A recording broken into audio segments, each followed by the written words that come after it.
Friends, welcome to the ज्ञान अड्डा। तो आज हम डिस्कस कर रहे हैं बैंकिंग ट्रांजैक्शन को। जब हम कैश डिपॉजिट कर रहे हैं बैंक में तो क्या एंट्री होगी, जब हम कैश विड्रॉ कर रहे हैं बैंक से तो क्या एंट्री होगी। जब हम कैश डिपॉजिट करेंगे बैंक में तो बैंक हमारे पास आएगा ना, बैंक हमारे पास आएगा तो bank account debit to cash account. और जब हम कैश विड्रॉन करेंगे बैंक से, जब हम डिपॉजिट करेंगे बैंक में तो बैंक आएगा, जब विड्रॉ करेंगे बैंक से तो कैश आएगा हमारे पास, तो cash account debit to bank account. ये दोनों कॉन्ट्रा एंट्री होती है, सेम सी एंट्री होती है।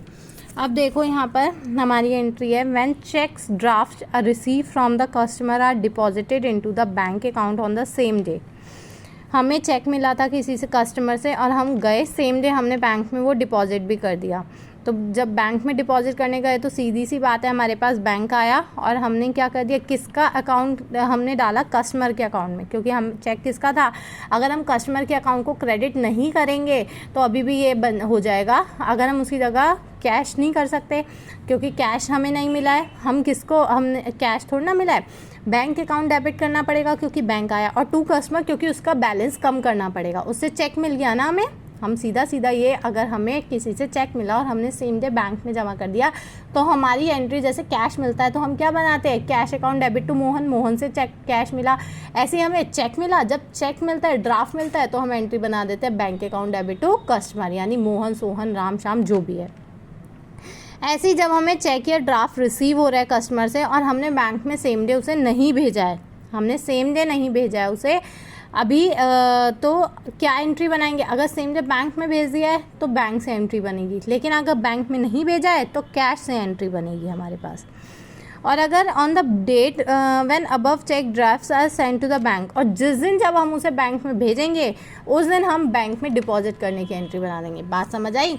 जब हमें कैश हमें चेक मिला, हमने सेम डे गए और बैंक में वो चेक जमा करा दिया कस्टमर का, तो सीधी सी एंट्री बनाओ, हमें कस्टमर से चेक मिल गया, यानी bank account debit to cheque account. जब हमें कस्टमर से चेक मिला लेकिन हम सेम डे बैंक नहीं गए जमा कराने, तुम एंट्री बनाओ, कैश मिला है तुम्हें कस्टमर से, तो cash account debit to customer account. और जिस दिन उसे जमा कराने जाओगे, जिस दिन भी उसे जमा कराने जाओगे तो उस दिन डिपॉजिट वाली एंट्री बना देंगे हम। क्या एंट्री बना देंगे, जैसे हम बैंक में डिपॉजिट की एंट्री बनाते हैं, बैंक में डिपॉजिट करते हैं तो बैंक हमारे पास आता है और हमारे पास से क्या जाता है, कैश, तो bank account debit to cash account. और when a customer directly deposit the amount in our bank, अगर डायरेक्टली डिपॉजिट कर दिया तो भी वही एंट्री बनेगी कि हमें कस्टमर से चेक मिल गया। जैसे सेम डे डिपॉजिट की एंट्री हम बनाते हैं, ऐसी अगर हमें उसने चेक ना दे के उसने ही सेम डे चेक जमा करा दिया तो bank account debit to customer. हमें चेक मिला था, when a cheque previously deposit into bank is dishonoured. Dishonoured term हम अभी आगे भी पढ़ेंगे। डिसऑनर्ड का मतलब है यानी तुम्हारे चेक में कुछ गड़बड़ थी, तुमने सही से अमाउंट मेंशन नहीं करी हुई थी, साइन सही नहीं थे, या तुम्हारे अकाउंट में सफिशिएंट बैलेंस नहीं था, तो वो चेक डिसऑनर्ड हो जाएगा। बैंक उस चेक को डिसऑनर्ड डिक्लेयर कर देगा, यानी वो चेक सही नहीं है।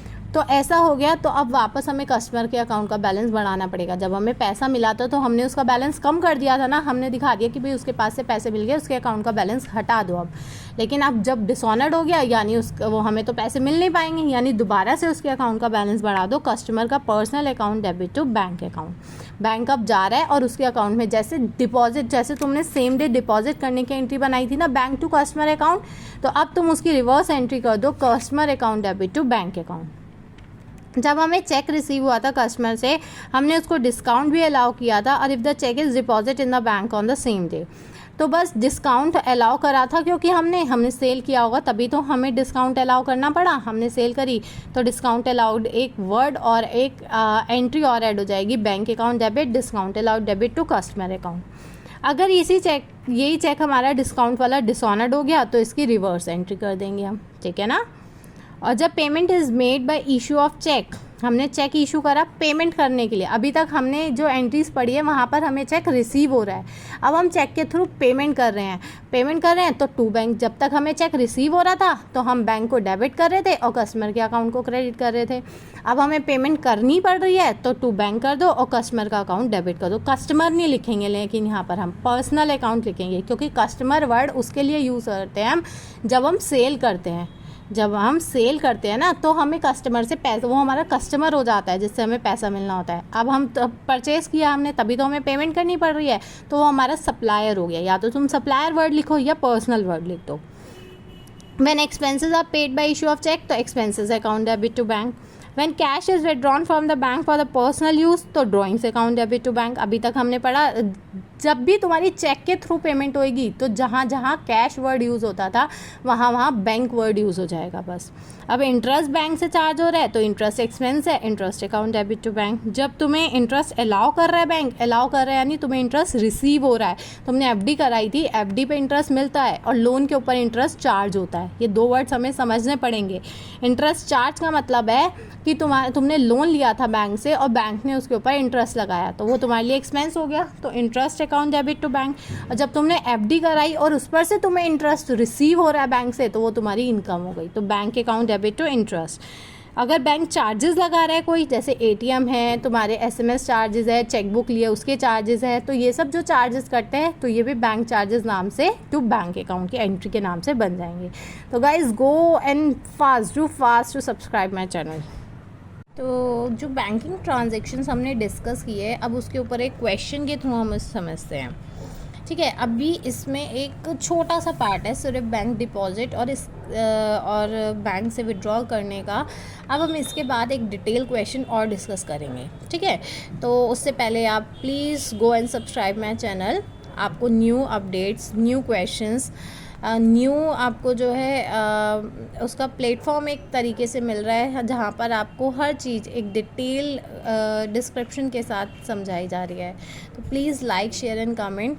और अगर आपको कोई क्वेरी है तो वो भी आप मेरे से डिस्कस कर सकते हैं। I will explain you too. तो please go and subscribe my channel.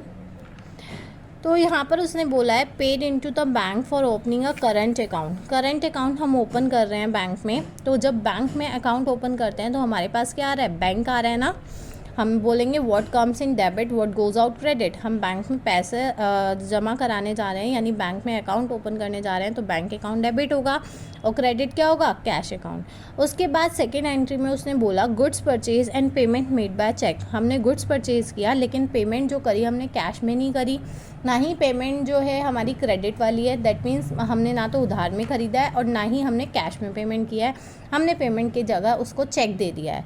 तो अब जहाँ जहाँ पर कैश यूज़ होता था, कैश की जगह बैंक वर्ड यूज़ होगा अगर चेक के थ्रू पेमेंट की जाएगी। अगर क्रेडिट में होगी तो सप्लायर का नाम आ जाएगा, लेकिन अगर पेमेंट जो होगी किसके थ्रू होगी, चेक के थ्रू होगी, तो उसका जो है बैंक आ जाएगा। अब purchase account debit to bank account entry बन जाएगी। कैश सेल किया है हमने 40,000 का, जिसमें से 3,000 डिपॉजिट कर दिए हमने बैंक, 30,000 हमने बैंक में डिपॉजिट कर दिए। तो टोटल सेल हुई कितने की है हमारी, कितने की हुई है, 40,000 की। तो सबसे पहले तुम्हें ये पता चल गया सेल हुई है 30,000 रुपीज़ की हुई है। तो सेल में कितने आने चाहिए टोटल, हम पहले तो 2 सेल्स डालो जहाँ तुम्हें कन्फ्यूज़न ना हो। सेल टोटल हमें पता चल गई देखते ही कितने की हुई है, 40,000 की। तो 2 सेल्स अपना डालो क्योंकि सेल हर केस में क्रेडिट होगी, तो सेल्स में 40,000 बुक कर दो। उसके बाद वो कह रहा है कि 30,000 तो तुमने बैंक में डिपॉजिट कर दिए, तो तुम्हारे पास कैश में कितना है। जब उसने टोटल सेल करी होगी तो उसने क्या किया, 40,000 की सेल करी, 30,000 जाके बैंक में जमा कराया, तो बैंक आ गया उसके पास 30,000 के लिए, तो बैंक अकाउंट डेबिट कर दो 30,000 से। बैलेंस कितना बचा, 10,000, वो उसके पास कैश में पड़ा है। तो अगर कोई एंट्री में आपको नहीं समझ आता डायरेक्टली कि क्या करना है, इसमें कौन सी अमाउंट किस में जाएगी, तो आप पहले उसको, जो आपको कंफर्म है कि इसमें ये अमाउंट तो कंफर्म जाएगी, सेल टोटल 40,000 की हुई है, तो 40,000 सेल्स में तो जाएंगे। और सेल्स क्या होता है, क्रेडिट होता है। ठीक है, अब सेल्स क्रेडिट होता है तो डेबिट भी कुछ होगा। और ये जो एंट्री है ना, ये कंबाइंड एंट्री है। कंबाइंड एंट्री का मतलब होता है या तो तुम इसकी 2 एंट्री करके बना लो, या फिर तुम इसकी क्या करो, एक कंबाइंड एंट्री करके बना लो। तो जब तुमने बैंक में पैसे जमा ही कितने करे, 30,000, 40,000 की सेल हुई थी, 30,000 बैंक में जमा हुआ, यानी बाकी सेल कैसी हुई, कैश में हुई, है ना। Withdrawn for private use. अब प्राइवेट यूज़ के लिए पैसा निकाला है, बैंक से ही निकाला है क्योंकि यहाँ बैंकिंग ट्रांजेक्शन्स की बात हो रही है। तो हाँ, यहाँ पर हम लेंगे drawings account debit to drawings account debit to, यहाँ बैंक बोला है drawings account debit to bank account. ठीक है, 4,000 रुपीज़। उसके बाद है हमारा विड्रॉन फॉर प्राइवेट यूज़। अब यहाँ बैंक वर्ड लिखा था, यहाँ बैंक वर्ड नहीं लिखा है, ठीक है, यहाँ बैंक वर्ड लिखा था, यहाँ बैंक वर्ड नहीं लिखा है, तो इसे कैश में कर दो। और विड्रॉ फ्रॉम बैंक, अब ये सिर्फ बैंक से पैसा निकाला है, इसमें पर्सनल वर्ड कोई नहीं लिखा है, तो बैंक से पैसा निकाला तो क्या है हमारे पास कैश, और क्या गया बैंक, तो cash account debit to bank. ये एंट्रीज जो है आगे जब हम कैश अकाउंट प्रिपेयर करेंगे ना, कैश बुक बनाएंगे, तो यही एंट्रीज हमारी कॉन्ट्रा एंट्री के नाम से हम इसे बोलेंगे, ठीक है। Place fix deposit account into the bank by transferring the current account. वो बोल रहा है कि हमने फिक्स डिपॉजिट अकाउंट को अब किस में कन्वर्ट कर लिया है, करंट अकाउंट में कन्वर्ट कर लिया है, ठीक है। तो हमारा क्या हुआ है, बैंक प्लेस नहीं, करंट अकाउंट को फिक्स अकाउंट में कन्वर्ट कर लिया, प्लेस फिक्स अकाउंट। तो फिक्स डिपॉजिट अकाउंट हमारा बैंक में खुल गया, हमारे पास क्या है फिक्स डिपॉजिट अकाउंट, और क्रेडिट क्या हो गया हमारे पास बैंक। पैसा जमा कहाँ पर हुआ है, बैंक में। बैंक अकाउंट क्रेडिट क्यों हो रहा है, क्योंकि बैंक में पैसा जा रहा है, ठीक है। फिक्स डिपॉजिट अकाउंट हमारा ओपन हो रहा है टू बैंक अकाउंट। अब हम एसेट्स और लाइबिलिटीज़ के डिफरेंस को डिस्कस कर रहे हैं कि हमारे पास एसेट्स हैं सारी और लाइबिलिटीज़ हैं। अब इनके बीच में अगर कोई डिफरेंस आ रहा है तो वो क्यों है डिफरेंस, तो वो डिफरेंस जो है हमारा, वो डिफरेंस होता है या तो गुडविल का, या फिर अगर लाइबिलिटी साइड आ रहा है तो वो कैपिटल का डिफरेंस है। वो क्योंकि तुम्हारे एसेट्स में डिफरेंस क्यों आ रहा है, ये एसेट्स का डिफरेंस आ रहा है तुम्हारे फर्म के अंदर, तुम्हारे बिजनेस के अंदर कोई हिडन एसेट्स छुपी है, और वो हिडन एसेट्स क्या होती हैं, इंटेंजिबल एसेट्स, यानी वो गुडविल होती है। गुडविल की वजह से ही ये हमारे बिजनेस में एक्स्ट्रा पैसा दिखाई दे रहा है हमें, ठीक है। और अगर तुम्हारा डिफरेंस जैसे इस क्वेश्चन में देखो, तुम्हारे पास कैश दिया है, बैंक दिया है, स्टॉक, डेटर्स, ये सारे हमारे डेटर्स दे रखे हैं, फिर मशीनरी, यहाँ तक तुम्हें दे रखा है। और यहाँ पर तुम्हें लाइबिलिटी साइड में दे रखा है, क्रेडिटर्स के नाम दे रखे हैं, चमनलाल, ओमपाल, और कैपिटल का बैलेंस दे रखा है। जब तुम टोटल करोगे तो डेबिट और क्रेडिट तो मैच करना चाहिए, लेकिन अगर नहीं मैच कर रहा है, तुम्हारा देखो डिफरेंस किस साइड आ रहा है, डेबिट साइड कम आ रही है, तो यानी ये डेबिट साइड कम इसीलिए आ रही है क्योंकि तुम्हारे इसमें एक हिडन एसेट छुपी है जिसका नाम है गुडविल। और अगर लाइबिलिटी साइड कम आ रही है तो यानी तुम्हारी कैपिटल जो है उसमें एडिशन के फॉर्म में हमें दिखानी पड़ेगी।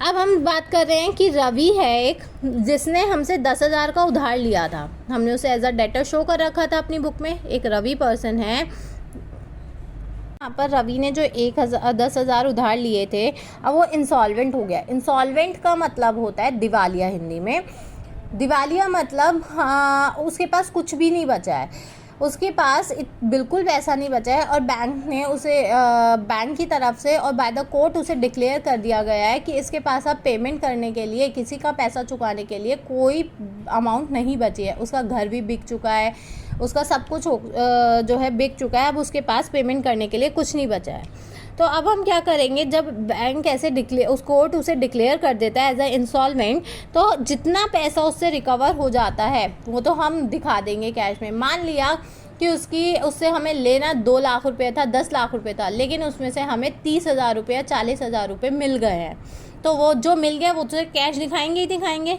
कैश तो दिखाएंगे। किससे मिला कैश, जिस पर्सन से मिला उससे दिखाएंगे, उसके अकाउंट को तो अब ख़त्म करना है, क्योंकि अब बाद में अब उससे कुछ भी नहीं मिलेगा हमें। We are not able to receive anything after that, ठीक है। तो cash account debit to Ravi account तो हो ही जाएगा। और ये बैड डेट्स वर्ड अब हम एक नया पढ़ रहे हैं। बैड डेट्स मैंने आपको वैसे टर्म्स में भी बताया था। बैड डेट्स का मतलब we are not able to recover any amount, ठीक है। जो हमारा पैसा डेटर्स के पास था, ड्यू था उनके पास, वो हमें नहीं दे रहे हैं, वो हमारा पैसा डूब गया है। तो अब जो पैसा जितना रिकवर हो गया, 10,000 में से 30 पैसे का मतलब हो गया 10,000 मल्टीप्लाई बाय 0.30, वो तो हमें रिकवर हो गया, यानी 3,000 तो रिकवर हो गया। हमें कितना नहीं मिला, बैड डेट में चला जाएगा जो नहीं मिला। उसे देना टोटल 10,000 था, 3,000 दिया, और अब उसका कितना बचा, 7,000 रुपीज़ उसकी अमाउंट बची है जो उसने देनी है। और चलो अब हम नेक्स्ट क्वेश्चन की ओर मूव करते हैं। जैसे कि अभी हमने एक छोटे से एग्जाम्पल के थ्रू पढ़ा था, अब ये ब्रीफ क्वेश्चन है, इसमें बहुत सारे पॉइंट्स जो कि हम डिस्कस कर चुके हैं प्रीवियसली, एंड बहुत सारे पॉइंट्स जो कि अब हम नए इसमें डिस्कस करेंगे, ठीक है। जैसे कि इसमें बताया गया हमें एसेट्स है उसकी, बैंक बैलेंस है, स्टॉक है, फर्नीचर है, डेटर्स हैं, ये सब हैं। और क्या कहते हैं, उसकी लाइबिलिटीज़ है, बैंक लोन, क्रेडिटर, अजय के नाम से क्रेडिटर है, विजय के नाम से क्रेडिटर है, ठीक है। अब इसमें बैलेंस फिर भी बच रहा है अगर कुछ, तो हमें देखना पड़ेगा किस साइड बैलेंस बच रहा है। देखो यहाँ पर एंट्री कैश में डेबिट, बैंक में debit, stock debit, furniture, debtors, loan from bank आ गया हमारा, अजय और विजय का अकाउंट आ गया। अब जो बैलेंस बच रहा है वो हमारा लाइबिलिटी साइड बच रहा है। जैसे उधर की साइड बैलेंस कहाँ बच रहा था, डेबिट साइड बच रहा था, तो हमने वो क्या दिखाया था उसे हमने अपना गुडविल शो किया था। अब इधर बच रहा है लाइबिलिटी साइड बैलेंस और कैपिटल नहीं दिखाई है, तो यानी ये जो बैलेंस बचा है वो कैपिटल के नाम का बैलेंस है। ठीक है। अब नेक्स्ट एंट्री जो है वो हमारी है कि हमने गुड्स कैलाश से खरीदे हैं 20,000 के, उसमें ट्रेड डिस्काउंट है 10% का, कैश डिस्काउंट है 2% का। तो सबसे पहले देखो यहाँ पर 20,000 का गुड्स खरीदा है हमने, ट्रेड डिस्काउंट इटसेल्फ एडजस्ट हो जाएगा। पहले तो एंट्री बताइए क्या बनेगी, गुड्स परचेज करने की एंट्री क्या बनेगी, purchase account debit to Kailash, यही बनेगी ना, purchase account debit to Kailash. First of all हमारी एंट्री बनेगी purchase account debit to Kailash. अब हम डिस्काउंट का ट्रीटमेंट परचेज करने पर हमें पेमेंट करनी पड़ती है, और पेमेंट जब हम कर रहे हैं और हमें पेमेंट कम करना पड़ रहा है, आप डिस्काउंट समझेंगे कैसे कि हमें यहाँ डिस्काउंट डेबिट में डालना है क्रेडिट में। देखिए जब आप परचेज करेंगे तो आपको पेमेंट करनी है, और पेमेंट आपको कम करनी पड़ रही है क्योंकि आपको डिस्काउंट मिल रहा है, डिस्काउंट मिल रहा है इसीलिए ना। तो डिस्काउंट इनकम का पार्ट हो गया, और सारी इनकम क्या होती है, credit, all income are credit. तो आपको डिस्काउंट क्रेडिट में डालना है। और जब आप सेल करेंगे तो आपको डिस्काउंट अलाउ करना पड़ेगा कस्टमर को, तो वो आपका एक्सपेंस बन जाएगा। तो उस केस में आप क्या करेंगे, डेबिट में डालेंगे इसको। तो सबसे पहले देखिए 20,000 रुपीज़ में से 10% माइनस हो जाएगा, यानी 18,000 रुपीज़ से एंट्री बनेगी। ठीक है, जिसमें 2% तो कैश डिस्काउंट आ गया। 18,000 का 2% क्या हो गया, कैश डिस्काउंट हो गया हमारा। ठीक है। अब आप थोड़े से इसको अपने आप समझने की कोशिश करिए कि 18,000 का 2% कितना हो गया, 360 रुपीज़ हो गया हमारा, है ना। डिस्काउंट रिसीव 360 हो गया। अब लेकिन एक बात देखिए, ये कैश डिस्काउंट तब मिलता है जब हम अगर यहाँ तक की एंट्री देखें तो 360 रुपीज़ हमारा डिस्काउंट हो गया, क्योंकि हमने अभी तक यही समझा है। लेकिन ये देखिए कि उसने बोला है पेड 60% अमाउंट इमीडिएटली, और कैश डिस्काउंट कब मिलता है, जब हम इमीडिएटली पेमेंट करते हैं, तभी तो कैश डिस्काउंट हमें अलाउड है। अगर हम पेमेंट नहीं कर रहे हैं टाइम से पहले, डेटर्स नहीं दे रहा है, तो उसको ये कैश डिस्काउंट अलाउड नहीं होता है। तो ये जो कैश डिस्काउंट अलाउड होगा वो 60% वाले पार्ट पे अलाउड होगा। ठीक है, किस पे अलाउड होगा, ये ओनली 60% वाले पार्ट पे अलाउड होगा। तो 18,000 का 60% निकालेंगे सबसे पहले हम, 18,000 का 60% निकालेंगे हम, वो आएगा उस, मैं आपको कैलकुलेशन दिखाई देती हूँ वंस में। यहाँ पर देखिए वर्किंग नोट बना रखा है ना। टोटल अमाउंट 20,000 की है सेल की, ट्रेड डिस्काउंट उसमें 2,000 का है, कैश परचेज कितनी है, 60% बोला ना उसने, 60% उसने अमाउंट इमीडिएटली पे किया, नहीं कैश परचेज कितनी है 60%, 10,800, बाकी कितनी हो गई 40% क्या हो गई, क्रेडिट परचेज। टोटल परचेज निकल के आई 18,000 की, जिसमें से जो हमारी 60% है वो तो कैश परचेज है, और बाकी बैलेंस क्या हो गई, क्रेडिट परचेज। तो अब जो कैश परचेज निकल के आई है ना, उस पर 2% अलाउ होगा। ये ट्रिकी पॉइंट है कि आधे से ज़्यादा लोग क्या करेंगे, ये 60% वाला जो है नोटिस नहीं करेंगे। ठीक है, वो क्या करेंगे अभी तक, क्योंकि हमने यही लर्न किया है कि 20,000 जो है हमारी लिस्ट प्राइस आया, उस पर हम ट्रेड डिस्काउंट माइनस करते हैं, और जो वैल्यू आती है उसमें हम कैश डिस्काउंट अलाउ कर देते हैं। लेकिन हमें कैश डिस्काउंट की डेफिनेशन पता है, कैश डिस्काउंट तब अलाउ होता है जब हम पेमेंट करते हैं, at the time of payment. और पेमेंट यहाँ पर हम सिर्फ कितने पार्ट की कर रहे हैं, 60% पार्ट की। तो ओनली 60% वाले पार्ट पे ही कैश डिस्काउंट अलाउड होगा हमें। ठीक है, तो 60% वाला पार्ट कितना है, 10,800। ठीक है, तो 10,800 पे हमारा कैश डिस्काउंट कितना निकल के आया, 216। तो बैलेंस कितना बचा, 10,584। अब हम इसकी एंट्री बनाते हैं। आप इसकी कंबाइंड एंट्री भी बना सकते हैं और डिफरेंट एंट्री भी। अगर आप अलग अलग बनाएंगे तो आप क्या एंट्री बनाएंगे, आप एंट्री बनाएंगे परचेज अकाउंट डेबिट, और कैश में कितनी परचेज करी, टू कैश और टू डिस्काउंट रिसीव, आप एक एंट्री ये बनाएंगे। और बाकी 40% वाले पार्ट के लिए आप एंट्री क्या बनाएंगे, परचेज अकाउंट डेबिट टू किससे परचेज किया, कैलाश से, कैलाश का नाम आ जाएगा। लेकिन यहाँ पर मैंने एक कंबाइन एंट्री बनाई है, और कंबाइन एंट्री ही जो होती है अच्छी होती है, मतलब एक तो प्रेजेंटेशन को अच्छा शो करती है वो, और सेकेंडली बहुत ज़्यादा होश पोश नहीं करती है, हमें बहुत सारी फाइंड आउट नहीं करने पड़ते हैं, ठीक है ना, कि इसी डेट पे इसी अमाउंट से ये भी दिख रहा है, ये भी दिख रहा है, तो व्यूअर के पॉइंट ऑफ व्यू से भी वो बहुत अच्छी प्रेजेंटेशन शो नहीं करती है। तो हम कंबाइन एंट्री सीख रहे हैं कैसे बनाएंगे। देखो हमने जो डिफरेंट एंट्री बनाई, मैं आपको यहाँ पर बता देती हूँ, हमने जो डिफरेंट एंट्री बनाई है वो हमने ये बनाई है। एक तो मैंने आपको बोला कि purchase account debit, purchase account debit, purchase account debit, आप डिफरेंट एंट्री ये बना सकते हैं, टू कैश और टू क्या कहते हैं डिस्काउंट रिसीव, और एक आप एंट्री बना सकते हैं परचेज अकाउंट डेबिट टू क्या कहते हैं कैलाश। ये एंट्री बोली ना मैंने आपको।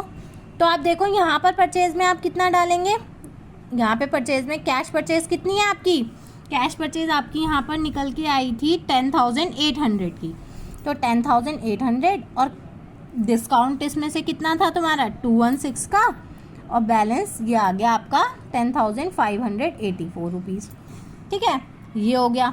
और बाकी आप यहाँ पर परचेज़ में कितना डालेंगे, आपकी क्रेडिट परचेज़ कितनी है 7,200 रुपीज़ की। ये आप डिफरेंट एंट्री इस तरीके से बना सकते हैं, लेकिन बात यह है कि आपको कंबाइन एंट्री सीखनी है। तो यहाँ दोनों अकाउंट ही डेबिट हो रहे हैं, जो सेम नेचर के अकाउंट है उन्हें प्लस करें। डिफरेंट रिवर्स करने का जब हम बताते हैं कि अकाउंट कैंसिल होगा, तो हम हमेशा कहते हैं कि एक डेबिट है तो दूसरा क्रेडिट होगा, तभी अकाउंट कैंसिल होगा। यहाँ तो दोनों डेबिट है, तो इन दोनों को पहले तो प्लस वालों को प्लस कर दो, ठीक है। तो 10,800 और 7,200 आप यहाँ पर टोटल कितना डालेंगे, परचेज अकाउंट में 18,000 की टोटल परचेज हुई है।